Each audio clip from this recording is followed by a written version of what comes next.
এই মুভিতে আমরা একদল ড্রাগনকে দেখব যারা কিনা নিজেদের বাঁচাতে হিউম্যানদের বিরুদ্ধে লড়াই শুরু করার প্ল্যান করবে বা লড়াই শুরু করে দেয়। এটা সম্পূর্ণভাবেই একটা সার্ভাইভাল মুভি। কারণটা হচ্ছে হিউম্যানরা তাদের যে বসতি আছে বা তাদের যে জঙ্গল আছে সেখানে গিয়ে বাড়ি ঘর বানাতে শুরু করে, যার জন্য র্যাকুনদের থাকার জায়গা একদম শেষ হয়ে যায়। এখন কথা হচ্ছে এই র্যাকুনরা কি পারবে মানুষের সাথে পেরে উঠতে, নাকি ওদেরকে হার মানতে হবে মানুষের কাছে? অবভিয়াসলি মানুষ হচ্ছে সৃষ্টির সেরা জীব, কিন্তু তারা যে কত বেশি নৃশংস আর নিষ্ঠুর তা আমরা ভালো করে জানি। আমার অনেকদিন আগে থেকে ইচ্ছা ছিল মুভিটা আনার, তারপরও আমি সাহস করে আনতে পারিনি। তবে এই মুভিটা দেখলে ডিসঅ্যাপয়েন্টেড হওয়ার কোনো চান্সই নেই। তাহলে চলুন আমরা মুভি শুরু করি। মুভি শুরুতে আমাদেরকে একজন বলছিল র্যাকুন যারা আছে তারা সবাই মিলে একটা ফার্ম হাউসের পাশেই থাকতো। তবে বিষয়টা এমন না যে ফার্ম হাউসের খাবার ওরা চুরি করত। ওখানে আশেপাশে অনেক পোকামাকড় অনেক কিছুই ছিল যা ওরা খেত। হঠাৎ করে বসন্তকালে ওই ফার্মের যে মানুষরা ছিল তারা সেখান থেকে চলে যায়। তো ওখান থেকে চলে যাওয়ার পর ওরা সে ফার্মের মধ্যে থাকতে শুরু করে। সবকিছু একদম স্বপ্নের মতো, বাড়ি ছিল, গার্ডেন ছিল, এখানে ওদেরকে কোনো কষ্ট করতে হতো না। কিন্তু হঠাৎ করে একদিন সে বাড়িটাকে ভেঙে ফেলা হয়। আমরা আবারও ঘর ছাড়া হই আর জঙ্গলে থাকতে শুরু করি। আমাদের সব র্যাকুনদের মাঝে অনেক ভালো সম্পর্ক ছিল, কিন্তু যখন খাবারের সময় আসে তখন আমরা একজন আরেকজনের বিরুদ্ধে চলে যাই। আমাদের মাঝে বড় বড় লড়াই শুরু হয়। এসব বলার পর আমরা কিন্তু র্যাকুনদের দুইটা টিম দেখতে পাই। ওরা কি করছিল, দুই পক্ষ মারামারি করছিল, তাও আবার খাবারের জন্য। এখানে আমরা এটাও দেখতে পাই প্রতিটা র্যাকুন কিন্তু ট্রান্সফর্ম হতে পারছিল, অনেক অনেক শক্তিশালী হয়ে যাচ্ছিল, আবার অনেকে নর্মাল হয়ে যাচ্ছিল, এরকম কিছু।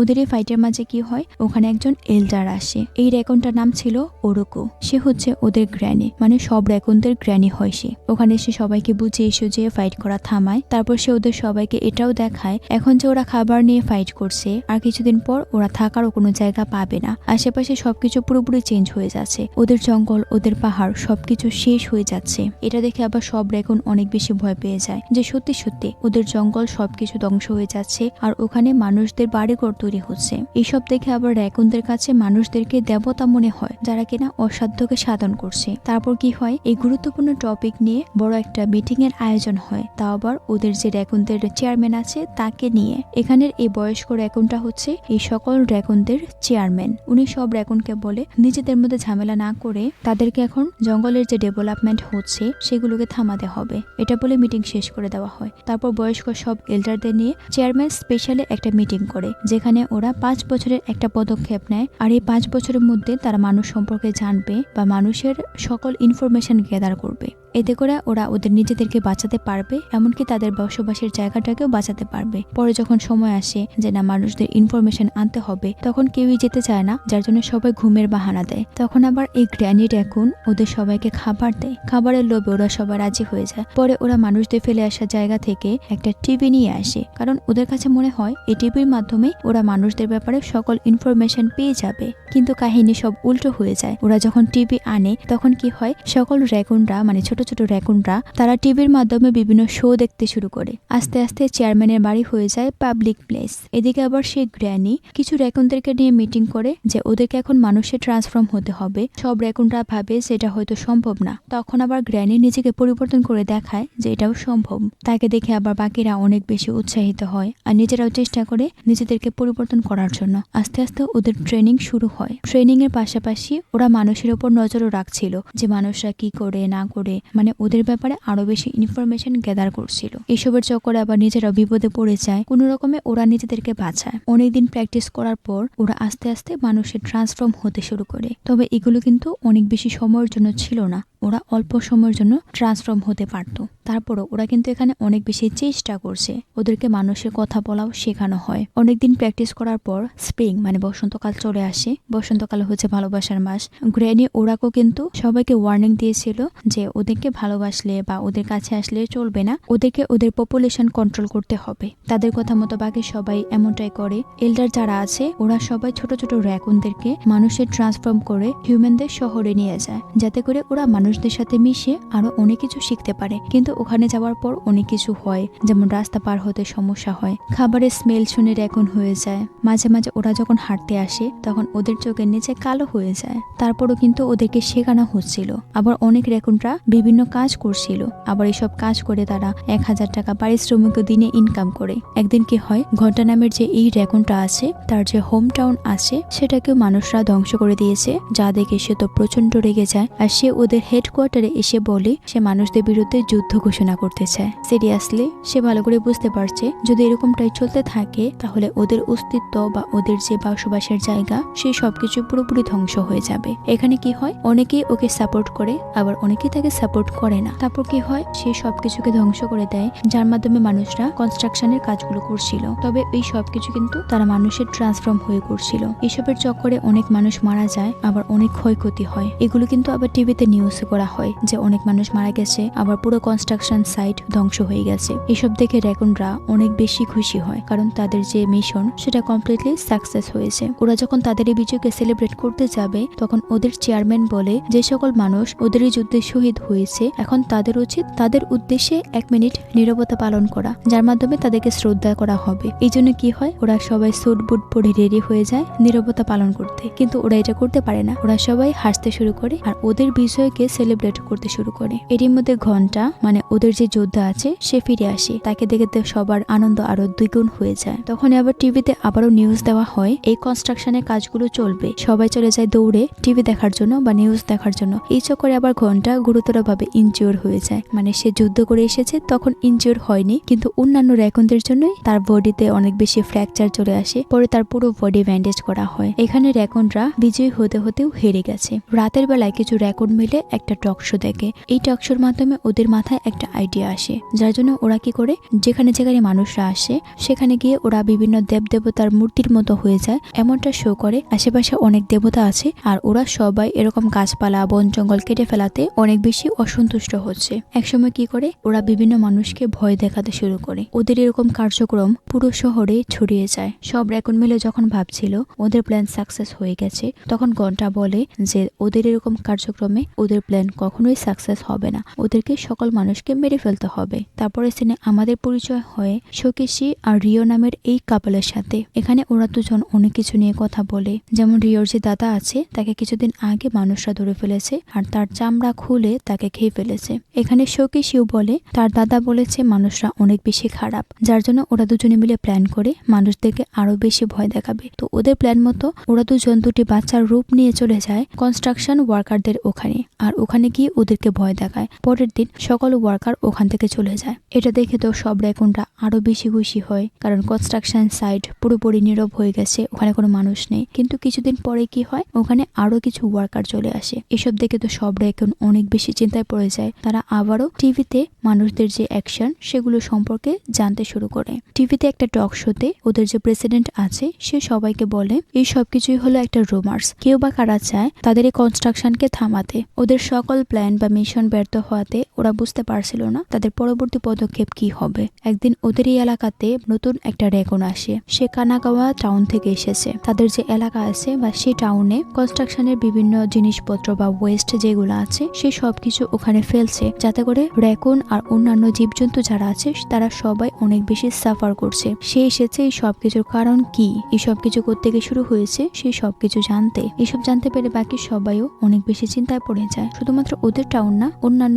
এরিয়াতেও এই সকল সমস্যা তারা ফেস করছিল। তো এখানে ওরা সিদ্ধান্ত নেয় ওরা যেভাবেই হোক এই সব কিছু থামাবে। এভাবে উইন্টার চলে আসে। উইন্টার হচ্ছে র্যাকুনদের রেস্ট করার একটা সময়, আর তারপর হচ্ছে মানুষ যারা ছিল যারা কনস্ট্রাকশনে কাজ করছে তারাও সেখান থেকে শিফট হয়ে গেছে। আর বিভিন্ন যে টিভি চ্যানেল আছে সেগুলো পলিটিক্যাল জিনিস, তারপর হচ্ছে মুভি, সেই সব কিছু নিয়ে পড়ে থাকে। এখানে ওরা কনস্ট্রাকশনের বিভিন্ন কাজ সম্পর্কে সম্পূর্ণভাবে ভুলে গেছে। এই সময়টার মধ্যে আবার সকল র্যাকুনরা অনেক বেশি এনজয় করে। একদিন কি হয়, সকল র্যাকুনরা মিলে একটা বড় গাড়িকে পাহাড়ের উপর থেকে ফেলে দিয়েছিল, যা কিনা বিভিন্ন লোকেরা দেখে ফেলে। তো এই বিষয়টা নিয়ে আবার টিভিতে নিউজ হয় যে র্যাকুনরা গাড়ি ফেলে দিয়েছে। তো এইসব দেখে আবার সবাই অনেক বেশি চিন্তায় পড়ে যায়। তখন আবার চেয়ারম্যান বলে এটা কোনো সমস্যা না, কিছুদিন পর মানুষ এই সবকিছু ভুলে যাবে। মানে তার কথা মতো ঠিক তেমনটাই হয়। মানুষরা ইনভেস্টিগেশন করে র্যাকুনদের কোনো ক্লু খুঁজে পায় না, যার জন্য ওরা শিওর হয়ে যায় র্যাকুনরা এসবের মধ্যে জড়িত না। উইন্টারের পরে আসে স্প্রিং, ভালোবাসার মাসের আগমন। সব র্যাকুনদের মনে ভালোবাসার দোলা দেয়। অনেক র্যাকুন তো বিয়েও করে নেয়। এই কাপলকে কিন্তু আমরা আগেও দেখেছি, ওরা কিন্তু নিজেদেরকে সংযত রেখেছিল, কিন্তু তারপরও কোনো লাভ হয় না। ওদের এই ভুলের জন্য ওদের 4টা বাচ্চা হয়। এভাবেই সব র্যাকুন তাদের ফ্যামিলি নিয়ে ব্যস্ত হয়ে যায়। তার সাথে আবার তাদের যে মিশন আছে সেখান থেকে ওরা সরে যায়। তারপর আমাদেরকে তামাসা সাবোরা নামের সেই র্যাকনের কথা বলা হয়, যে কিনা দীর্ঘ 1 বছর পর শিকাগো টাউনে গিয়ে পৌঁছায়, যেখানে কিনা থাকে র্যাকনদের 3 জন মাস্টার। ট্রান্সফরমেশন হতে অনেক বেশি এক্সপার্ট। তো ওখানে যাওয়ার পর তামা সাবোরো অনেক বেশি অসুস্থ হয়ে পড়ে। তখন আবার মাস্টারের যে মেয়ে আছে কাহুরু, সে তার সেবা যত্ন করে আর তাকে সুস্থ করে তোলে। তো এইসবের চক্করে আবার ওদের মাঝে ভালোবাসা হয়ে যায়, ওদের 3টা বাচ্চাও হয়। তো এদিকে আবার তার কাছে তামা টাউন থেকে খবর আসে, মানে সে যে প্রিভিয়াস লোকেশনে থাকতো সেই লোকেশনের নাম হচ্ছে তামা টাউন। আমরা তো আগে থেকেই জানি ওখানে যে মানুষরা আছে তারা কনস্ট্রাকশনে কাজ করছে। এদিকে 3 জন মাস্টার মিটিং করছিল যে ওরা কিভাবে কি করবে, তামা টাউনকে কিভাবে সাহায্য করবে। অন্যদিকে কাহুরু তামা সাবোরোকে ওখান থেকে যাওয়ার জন্য না করে, সে চায় ও যেন এখানেই থেকে যায় আর তারা যেন সুখে সংসার করতে পারে। কিন্তু তামা সাবোরো ওখানে কিছু বলে না। এখানে সে কি ডিসিশন নিয়েছে তা আমরা একটু পরেই জানতে পারবো। অন্যদিকে বোনটাকে দেখানো হয় 1 বছর আগে আমরা দেখেছিলাম তামা সাবোরো আর বোনটা দুজনেই ভ্রমণের জন্য বের হয়েছিল, যাতে করে তারা অন্য র্যাকনদের কাছ থেকে সাহায্য পেতে পারে। এখানে বোনটা এদিকে সেদিকে অনেক জায়গায় ঘোরাঘুরি করেছে, কিন্তু সে কারো কাছ থেকেই মাস্টার দানজাবুরোর কোনো খবরই পায়নি। তারপরে সিনে আবার তামা টাউনে থাকা সকল র্যাকনদেরকে দেখানো হয়, ওরা সবাই মিলে এখানে মিটিং করছিল মানুষদের জন্য। ওদের যে জঙ্গল সেটা অনেক ছোট হয়ে গেছে, বসন্তকালে ওদের যে প্রোডাকশন সেটাও অনেক গুণ বেড়ে গেছে, যার জন্য ওরা এখন খাবারের সংকটে ভুগছে। ওদেরকে কোনো একটা উপায় বের করতে হবে। কোনো উপায় না পেয়ে ওরা মানুষের কাছ থেকে সাহায্য নেয়, মানে মানুষের বিভিন্ন ফেলে দেওয়া খাবার সেগুলো ওরা সংগ্রহ করে, মানুষের পালিত মুরগি টুকি সব চুরি করে নেয়। এসবের চক্করে আবার অনেক র্যাকন মারা যায়, অনেক র্যাকন আবার মানুষের ট্র্যাপে আটকাও পড়ে যায়। ওরা সম্পূর্ণভাবেই হেল্পলেস হয়ে পড়ছিল। এই মিটিং এর মধ্যে আবার ঘন্টা বলে এখনই সময়, ওদের উচিত মানুষের সাথে মোকাবেলা করা। কিন্তু বাকি সবাই তার কথা রাজি হয় না। তারা বলে এখনো আমরা প্রস্তুত না, ওদের উচিত মাস্টারদের জন্য অপেক্ষা করা, তা না হলে ওরা এখানে কিছু করতে পারবে না। যা শুনে ঘন্টা তো অনেক রেগে যায় আর সে এখানে ওদের সবার সাথে পোল্ট্রি খায়। এখানে আমরা দেখি ঘন্টা নিজস্ব একটা টিম বানিয়ে নিয়েছে, যাতে সবার হাতে বন্দুক ছিল। তো ওরা সবাই বন্দুকের ভয় দেখিয়ে বাকি সবাইকে মানুষের সাথে যুদ্ধের জন্য প্রস্তুত করে। আসলে এটা কি সম্ভব? ওরা তো হচ্ছে অ্যানিমেলস, তারপর হচ্ছে ওরা সংখ্যায় অনেক কম, ওরা কি চাইলে মানুষের সাথে লড়াই করতে পারবে? এখানে ঘন্টার মনে কিন্তু মানুষদের জন্য অনেক বেশি ক্ষোভ ছিল, কারণ তার যে বাড়িঘর সে সবকিছু মানুষদের জন্য ধ্বংস হয়ে গেছে। এখন সে চায় যেভাবেই হোক ওদের উপর প্রতিশোধ নিতে। এখানে ওরা যখন ফাইনাল মিটিং করছিল তখনই সেখানে ওই 3 জন মাস্টার চলে আসে। তামা সাবোরা ওদেরকে আনতে সক্ষম হয়েছে। রাতে সব র্যাকনদের নিয়ে ওখানে একটা মিটিং করা হয়। এই 3 জন মাস্টারের মধ্যে যে আছে, মানে বয়স্ক যে মাস্টারটা, তার নাম হলো হাজে ইয়াশিমা। তার বয়স 999 বছর। সত্যি সত্যি এটা কি সম্ভব? র্যাকনটা কি সত্যি এত বছর বাঁচে? এখানে যে সাদা দাড়িওয়ালা র্যাকনটা আছে তার নাম হচ্ছে ইনোগামি গায়াবু। 3 নাম্বার যে ব্ল্যাক র্যাকনটা আছে তার নাম হচ্ছে কিনোচো ভি। ওদের এই মিটিং এর মাধ্যমে আমরা জানতে পারি শিকাগো টাউনে কেন কোনো প্রকার বিল্ডিং বা মানুষে কোনো কিছু করছে না, কারণ তারা ওখানে সবাইকে প্রচন্ড ভয় দেখিয়ে রেখেছে। ওরা সকল মানুষকে ভয় দেখায়, যদি ওরা র্যাকনদেরকে বিরক্ত করে বা ওদেরকে রাগায় তাহলে ওদেরকে ভগবান পানিশমেন্ট দেবে। তার সাথে আবার ওরা কিন্তু অনেক বেশি পাওয়ারফুল। ওরা ওদের শক্তির মাধ্যমে ওদের শিকাগো টাউনকে পুরোপুরি রক্ষা করছে। ওদের পাওয়ার এতটাই বেশি হয়েছে যার জন্য মানুষরা ওদের মন্দির বানিয়ে ওদের পূজা করে। ওরা 3 জন ওদের পাওয়ারের মাধ্যমে এখানে বিশাল বড় একটা আগুন বানায়, আর তারা বলে ওরা তাদের পাওয়ারের মাধ্যমে মানুষদেরকে গভলিনদের অ্যাটাক করবে আর ওদেরকে বিশ্বাস করাবে এই জঙ্গলে ভূত থাকে। এই প্রসেসটার মাধ্যমে ওরা কি করবে, ওদের যে পাওয়ার আছে বা স্পিরিট আছে সেগুলোকে একসাথে মার্জ করবে। আর এই মার্জের মধ্যে ওরা 3 জন হয়তো বাঁচতে পারবে না, কিন্তু তারপরও ওরা এই তামা টাউনের জন্য এরা এটা করবেই। এখন ওদেরকে ভয় না পেয়ে একসাথে হয়ে মানুষদের বিরুদ্ধে লড়াই করতে হবে।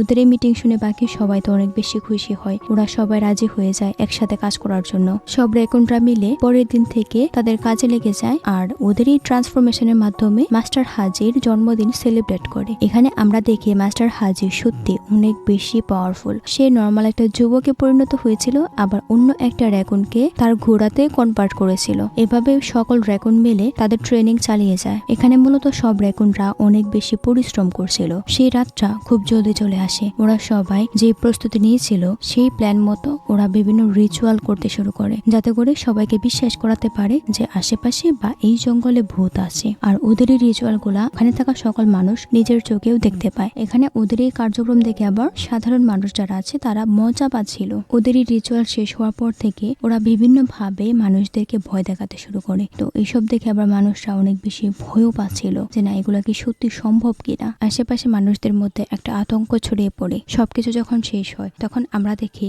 মাস্টার হাজি যে আছে সে মারা গেছে। এখানে মাস্টার গোয়াবু কি কি করেছে না করেছে সেই সবকিছু বাকি সকল ড্রাগনদেরকে পড়ে শোনানো হয়, মানে সে কত মহৎ একজন মানুষ ছিল, যাতে করে তার আত্মা শান্তি পায়। এদিকে টিভিতে দেখানো হয় মানুষদের মধ্যে আতঙ্ক ছড়িয়ে পড়েছে। সবাই বলছিল এখানে গবলিন আছে, ওরা সবাই ভিডিও করেছে, কিন্তু কোনো একটা কারণে ভিডিওগুলো সব ডিলিট হয়ে গেছে। এইসব দেখে আবার বাকি সকল ড্রাগনরা সেলিব্রেশন করছিল যে তাদের বিজয় চলে এসেছে, কিন্তু ড্রাগনদের এই আনন্দ চিরস্থায়ী হয় না। আচ্ছা, এখানে একটা মিস্টেক হয়েছে। এখানের যে বয়স্ক ড্রাগনটা আছে, মানে 999 বছর, সে মারা যায়নি। আরো একটা যে ড্রাগন ছিল সে মারা গেছে। পরের দিন সকালে টিভিতে ওয়ান্ডারল্যান্ডের যে প্রেসিডেন্ট আছে সে সবাইকে বলে কাল যা যা হয়েছে সে সবকিছু হয়তো কারো প্ল্যান বা এখানে অন্য কোনো কিছু আছে, ওরা ওদের কাজ চালিয়ে যাবে। তবে এখানে সে নর্মাল মানুষদের জন্য অনেক যে সুবিধা সেগুলো ফ্রি করে দেবে। মানে বুঝতেই পারছেন, কোনো কিছু হলে তো যাদের টাকা পয়সা থাকে তারা অল্প কিছু ফ্রিতে দেখায় আর লুকিয়ে তাদের যে অরিজিনাল প্ল্যান আছে সেটাকে সাকসেস করে নেয়। এসব দেখে তো ওখানে থাকা ড্রাগনরা একদম হতাশাগ্রস্ত হয়ে যায়। তার মধ্যে আবার ঘন্টা যে আছে সে তো রাগ হয়ে ওখানে থাকা টিভিটাকে ধ্বংস করে দেয়। পরের সিনে আবার সে ওয়ান্ডারল্যান্ডের প্রেসিডেন্টকে দেখানো হয়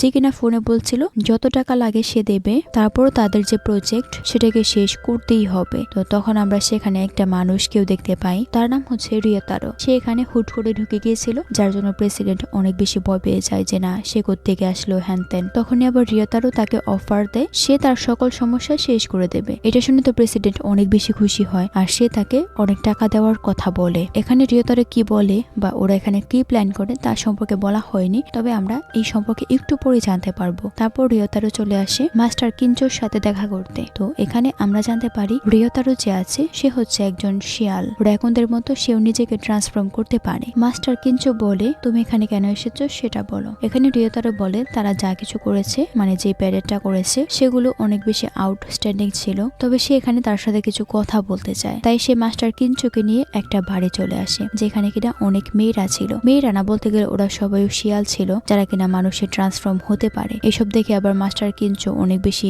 ভয় পেয়ে যায় যে না এসব কি হচ্ছে, সে কি এখানে এসে ফেসে গেল নাকি। তখন আবার রিয়তারো বলে আমাদের শিয়ালদের মধ্যে 90% শিয়াল মারা গেছে, বাকি যারা আছে তারা এরকম মানুষ হয়ে সার্ভাইভ করছে। আমি এসেছি আপনার মতো জ্ঞানী ড্রাগনদেরকে আমাদের যে এরকম প্রসেস আছে সেগুলোতে সামিল করতে। রিভলিউশন যেটা আছে সেটা হবেই। এসবের মধ্যে আবার আমরা যে সাধারণ জীবজন্তু আছি তাদেরকে সাফার করতে হবে। আপনারা যারা মানুষের ট্রান্সফর্ম হতে পারেন তাদের সবাইকে আমি ওয়ান্ডারল্যান্ডে ভালো স্যালারিতে চাকরিও দিয়ে দেব, যাতে করে আপনারা সবাই মানুষের মতো সার্ভাইভ করতে পারেন। আর আপনাদের সিক্রেটের ব্যাপারে শুধুমাত্র আমিই জানবো। এসব শুনে মাস্টার কিঞ্চো অনেক বেশি অবাক। এখানে এক প্রকার ওরা সবাই মিলে মাস্টার কিঞ্চোকে ভয় দেখাচ্ছিল। এদিকে আমরা বাকি ড্রাগনদেরকে দেখতে পাই যাদের অবস্থা খুবই খারাপ, অনেকে একদম হতাশাগ্রস্ত হয়ে পড়েছিল। এখানে ওরা অনেক প্ল্যান করে যে না ওরা মানুষদেরকে বলে দেবে যে আমরা মানুষে হতে পারি বা যে কোনো কিছুতে ট্রান্সফর্ম হতে পারি। ওরা সবকিছু করেছে, তারা না হলে ওরা ওই প্যারেডটাকে আবারও করবে দ্বিতীয়বারের মতো। কিন্তু এই মুহূর্তে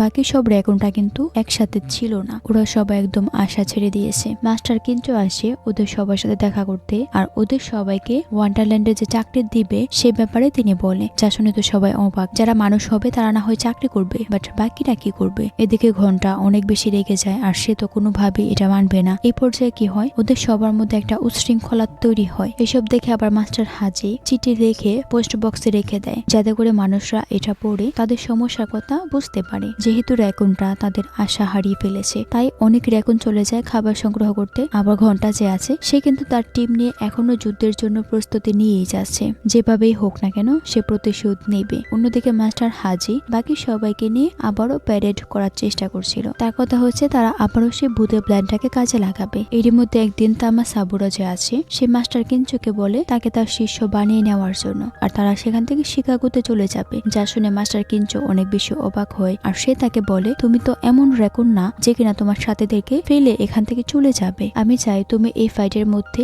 সবাইকে সাহায্য করো। তার থেকে বড় কথা আমাদের ফাইট এখনো শেষ হয়নি, এখনো বাকি আছে। তো পরের সিনে আমরা দেখি ওয়ান্ডারল্যান্ডের প্রেসিডেন্ট আর রিয়তারও একটা জায়গায় এসেছে, মানে একটা স্ট্যাচুর ভিতরে গেছে, তাও আবার অনেকগুলো টাকা নিয়ে। তো তখন আবার র্যাকুনরা ওদের উপর অ্যাটাক করে, তার সাথে আবার সেই স্ট্যাচুটাকে নিয়ে ওখান থেকে উড়িয়ে চলে যায়। কোনো উপায় না পেয়ে প্রেসিডেন্ট চলে যায় পুলিশ স্টেশনে র্যাকুনদের বিরুদ্ধে মামলা করতে। পুলিশরা তো তাদের কথা শুনে না যে র্যাকুনরা কিভাবে টাকা চুরি করতে পারে। এই কাজটা মূলত করেছিল কিঞ্চো আর বাকি যে র্যাকুনরা আছে তারা মিলে। অন্যদিকে ঘন্টা আর তার টিমের লোকজন আশেপাশে থাকা মানুষদেরকে যারা কিনা কাজ করছিল তাদের সবাইকে ভয় দেখাতে শুরু করে। ওরা ওদের পুরো চেষ্টা করছে এই সবকিছু থামানোর জন্য। সেদিন রাতে আবার রেকনদের জঙ্গলে অনেক পুলিশও আসে ওদেরকে থামাতে। তার থেকে বড় কথা, ওরা প্রেসিডেন্টের টাকাও চুরি করেছে। তখন আবার ঘন্টার যে টিম আছে তারা পুলিশদের উপর অ্যাটাক করে। এসবের চক্করে আবার ওদের অনেক অ্যাবিলিটি মানুষের সামনে চলে আসে, যার জন্য কি হয় অনেক রিপোর্টারও আসে রেকনদের সাথে কথা বলতে। ওরা অনেক চেষ্টার পর মাস্টার হাজি আর গ্র্যান্ডি রেকনটা বের হয়ে আসে, আর তারা বলে তারা চায় তাদের যে বাসস্থান আছে সেটা যেন মানুষরা ধ্বংস না করে। এত কিছুর পরও কোনো লাভই হয় না, মানুষরা তাদের কাজ চালিয়েই যায়। এতে করে কি হয়, অনেক রেকনরা সন্ন্যাসী হয়ে যায়। সন্ন্যাসী বলতে হতাশাগ্রস্ত হয়ে যে সকল রেকন মানুষের ট্রান্সফর্ম হতে পারে না তারা একটা ভ্রমণ শুরু করে, যেখানে ওরা ওদের মূল্যবান জিনিসপত্র নিয়ে এখানে সেখানে ভ্রমণ করবে আর মৃত্যুর জন্য অপেক্ষা করবে। এখানে ওরা বুঝতে পারে মানুষের সাথে ওদের কোনো ম্যাচই হয় না। অন্যদিকে ঘন্টা আর তার টিমের লোকজন বড় একটা মানুষের ফেস বানিয়ে মানুষের উপর অ্যাটাক করে, কিন্তু এসবের চক্করে আবার ওরা নিজেরাই অনেক বেশি আহত হয়ে পড়ে। এদিকে বাকি রেকনরা হতাশাগ্রস্ত হয়ে সবাই যখন আবারও ফিরে যাচ্ছিল তখনই ওরা সেখানে বোনটাকে দেখতে পায় যে কিনা ভ্রমণে বের হয়েছিল। ওরা সবাই তাকে দেখে অনেক বেশি খুশি হয় আর তাকে মাস্টারদের ব্যাপারে জিজ্ঞেস করে। তখন তার মাধ্যমে আমরা জানতে পারি সে যেই মাস্টারকে খুঁজতে গিয়েছিল সেই মাস্টার আরো অনেক বছর আগেই মারা গেছে। তা আবার মানুষদের বিরুদ্ধে একটা যুদ্ধতে তিনি শহীদ হয়েছে। আশেপাশের অবস্থা দেখে বোনটা অনেক বেশি মন খারাপ করে। এখানে রেকনদের যে 5 বছরের মিশন ছিল সেখান থেকে 3 বছর অলরেডি চলে গেছে। এই 3 বছরে ওরা পুরোপুরি ভাবে হতাশাগ্রস্ত হয়ে গেছে যে ওদের মিশন আর কখনো সম্ভব না। এসব বুঝতে পেরে গোয়েনটা অনেক বেশি কষ্ট পায় আর সে কান্না শুরু করে। বাকি সবাই তাকে সান্ত্বনা দেওয়া ছাড়া আর কিছুই করতে পারে না। এখানে আবার ওরা সিদ্ধান্ত নেয় শেষবারের মতো আবারও তারা চেষ্টা করবে। এখানে ওদের যে পাওয়ার আছে তার মাধ্যমে আশেপাশে সবকিছুকে আবারও আগের মতো তৈরি করার চেষ্টা করে। যদিও এই সবকিছু ইলিউশন ছিল, তারপরও অনেক মানুষ আছে যারা এই সবকিছুকে বিশ্বাস করে। কিছুক্ষণের মধ্যেই সবকিছু আবারও আগের মতো হয়ে যায়। এভাবে কি হয়, ওদের যে ব্যাটেল ছিল মানুষদের বিরুদ্ধে সেই ব্যাটেলে ওরা হেরে যায়। আস্তে আস্তে এখানে পুরো জঙ্গলটা ওয়ান্ডারল্যান্ডে পরিণত হয়, যেখানে ছিল অনেক বাড়িঘর, অনেক কিছু, যার জন্য রেকনরা তাদের বাসস্থান, তাদের পাহাড়, তাদের জমি সবকিছু হারিয়ে পুরোপুরি নিঃস্ব হয়ে যায়। তবে এখানে একটা ভালো কথা ছিল, এই ওয়ান্ডারল্যান্ডের মধ্যে অনেক পার্ক মানুষ তৈরি করে যেখানে কিনা রেকনরা থাকতে পারে। তারপরে কি হয়, অনেক রেকন রাস্তার মধ্যে অ্যাক্সিডেন্ট করে মারা যায়। আবার অনেকেই আছে যারা কিনা মানুষের ট্রান্সফর্ম হতে পারে, তারা মানুষদের মতো জীবন লিড করতে শুরু করে। এটাই হলো বাস্তবতা। এই তিতা সত্যকে মেনে ওরা বাঁচতে শুরু করে। মানুষদের এভলিউশন বৃদ্ধির সাথে সাথে আশেপাশের জঙ্গল গাছপালা সবকিছু কেটে মানুষ নিজের বাড়িঘর তৈরি করছে, কিন্তু এসবের চক্করে অনেক পশু পাখি প্রাণী যারা আছে তারা সবাই নিজের বাসস্থানকে হারাচ্ছে। এমন অনেক পশু পাখি আছে যারা কিনা এই পরিবর্তনের মধ্যে সার্ভাইভ করতে পারে না, তারা পুরোপুরি বিলুপ্তির পথে চলে গেছে। এটা মূলত একটা সার্ভাইভাল মুভি। মুভিটার নাম হচ্ছে পনপকো। এই মুভিটা অনেক বেশি সুন্দর ছিল, যেখানে কিনা রেকনরা চাইছিল সবকিছু রক্ষা করতে। এসবের চক্করে আবার অনেক মানুষের জীবনও গেছে। এই অসাধারণ মুভিটা কেমন লেগেছে অবশ্যই কমেন্ট করে জানাবেন। এরকম সুন্দর সুন্দর মুভি দেখার জন্য সাবস্ক্রাইব করে পাশে থাকুন।